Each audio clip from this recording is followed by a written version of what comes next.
Welcome back to my G1 Retro Reviews. Today we're taking a look at one of my favorite episodes in the original series, Fire in the Sky, which features one of my favorite characters in all of Transformers, and partially the inspiration of my OC's color scheme, Jetfire, or as he's called in G1, Skyfire. Hey, do you think that's why this episode is called Fire in the Sky? Because it features Skyfire? And here I thought it was a Beatles reference. Oh wait, that's right. The Beatles are super uptight about anybody referencing their music in videos. I can't even play a 5-second clip of their song for you. So let's move on.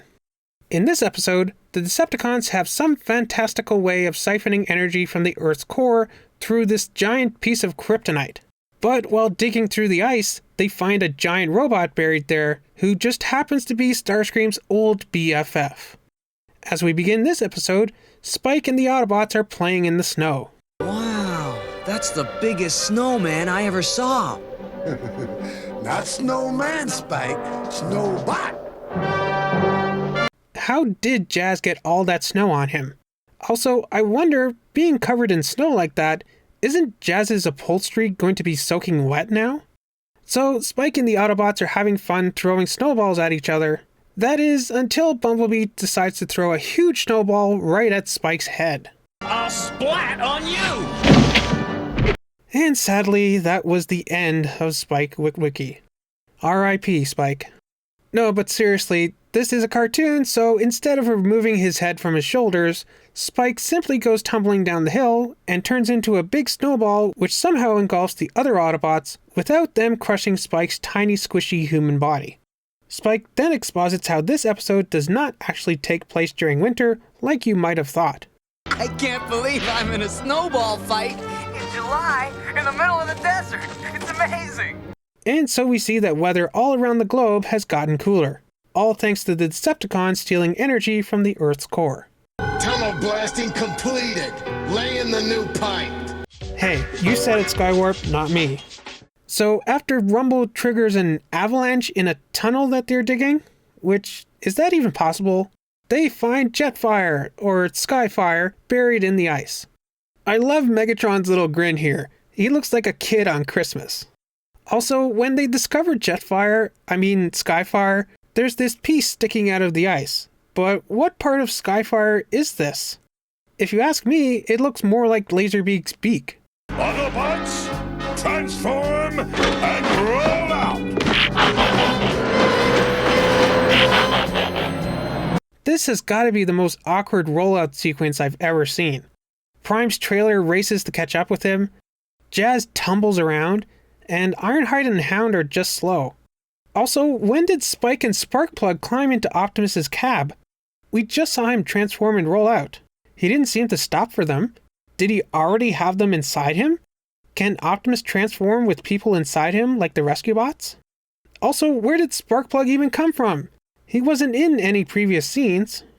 Meanwhile, the Decepticons are trying to revive Skyfire, which feels like one part Captain America and one part Frankenstein, in the sense that they pulled the big guy out of the ice and that he's still alive like Steve Rogers.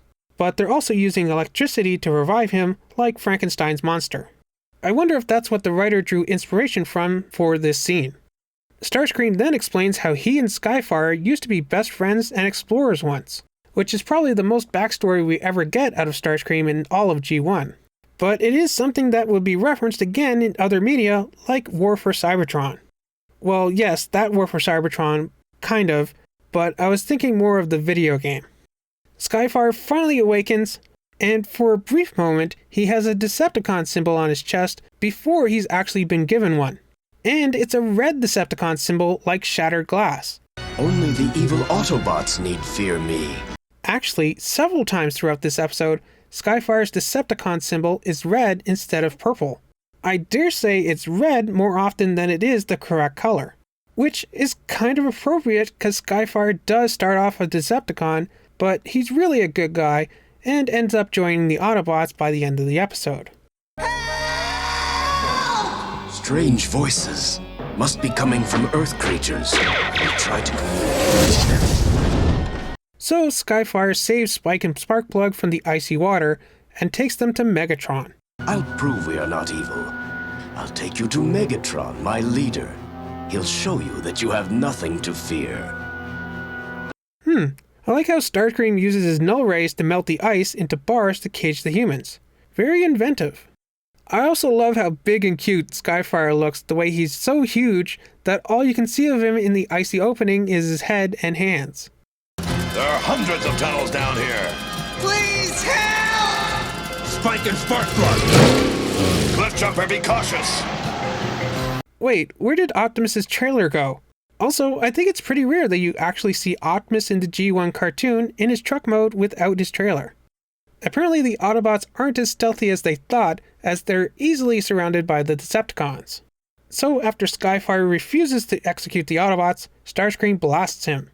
And maybe it's just me, but for some reason Chris Latta's Starscream sounds much more like his Cobra Commander in this scene.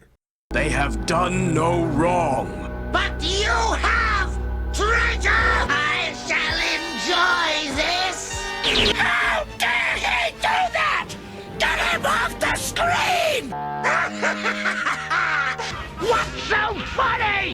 The Autobots repair Skyfire, but Laserbeak spies on them and relays the information back to Megatron, which leads into another great little clip of G1. You disgust me. Poor Starscream. We then get into the big battle at the end of this episode, which is actually quite well done. I like how we see Optimus shouting commands to his fellow Autobots like a good leader. And I love the fight between him and Megatron, where they pull off pieces of this kryptonite-looking crystal that somehow break off perfectly into swords. Seriously, why hasn't some third party like Renderform or something done a pair of green crystal swords like this? I'd totally buy them. I mean, Takara even worked in this blink and you'll miss it scene of Optimus's trailer drone thingy into his new Masterpiece toy. So why can't we get some green crystal swords? I also really like how in this fight they use the fact that they're robots in innovative ways. Like how Megatron rotates his waist 180 degrees, or how Optimus spins his sword in his hand, which kind of reminds me of Beast Wars Dinobots spinning shield weapon. That's the second episode in a row where I compared G1 Optimus Prime to Beast Wars Dinobot. We then have Skyfire's Big Return. For a second, when he picks up Megatron, for some reason I was expecting him to manually transform him into gun mode. Also, this bot stack attack by Reflector is too hilarious. I guess the Decepticons study cheerleading too. It's also funny how for a brief moment we could see Optimus's chest mistakenly colored dark blue. This won't be the last time he's mistakenly colored like this, but I will mention how it kind of reminds me of his old Diaclone-powered convoy color scheme. And with one last blast, Skyfire buries the kryptonite along with himself. And the Autobots have a touching funeral for their new friend. Yep, Skyfire is dead. He's totally not alive, buried in ice yet again, and the Autobots totally aren't just going to thaw him out again when they need a ride in 2 episodes' time. Well, this was a great episode of G1. Not just because it was the debut of my boy Skyfire, or Jetfire as he's known today, although that certainly helped. But this episode had a great story and a great fight scene at the end. And really, what else can you ask for from a show like this? Again, this was a pretty good episode, and definitely one of my favorites in G1. Which, now that I say that, I'm reminded that I already did a top 10 of my favorite G1 episodes. Man, how embarrassing would it be if I said this was one of my favorites here, and this episode wasn't in that top 10? But I guess you'll just have to watch that video to find out for yourself. Also, like I hinted in the last video review, was this episode also scaled up to 4K? No, seriously, I'm asking. Was this episode upscaled to 4K? Because as of writing this, I don't know. Hey, me in the future. Yeah, you, the one that's editing this. Did we end up converting this to 4K, or was it too much trouble? Well, sort of. For this episode, I decided to try a different AI upscaler. For the previous episode, I used one called Gigapixel. It was fairly easy to use. I could batch load a whole episode's worth of frames all at once, and just let it run for a couple days, and eventually it would finish them all up. It wouldn't produce the best results I've seen, but it did a good job. For this episode, I decided to try another AI upscaler, this one called Waifu 2X. Yes, it really is called Waifu 2X, as in an anime waifu.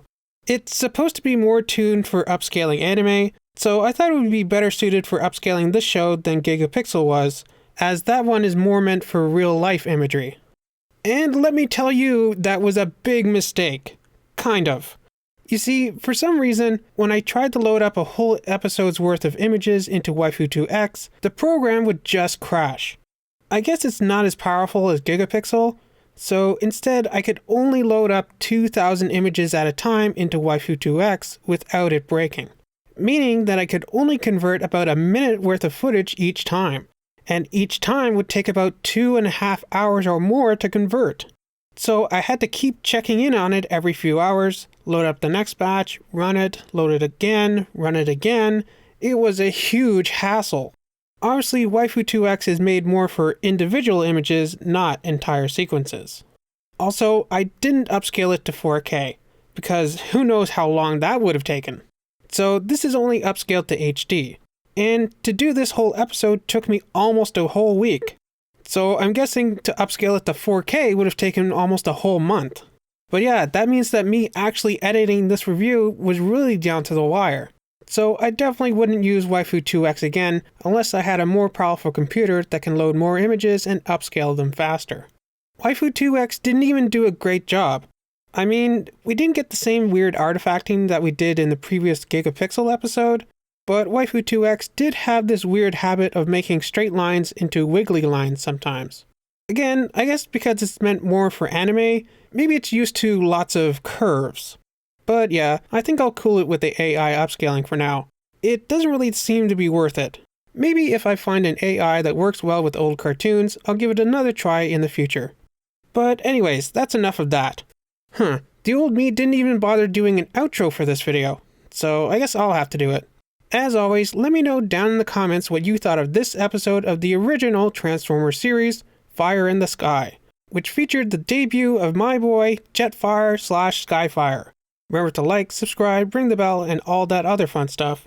And I'll see you back here again for the next episode of G1 SOS Dinobots, which is another momentous episode of the original series as it introduces us to the Dinobots. So I'll see you back here next week for that.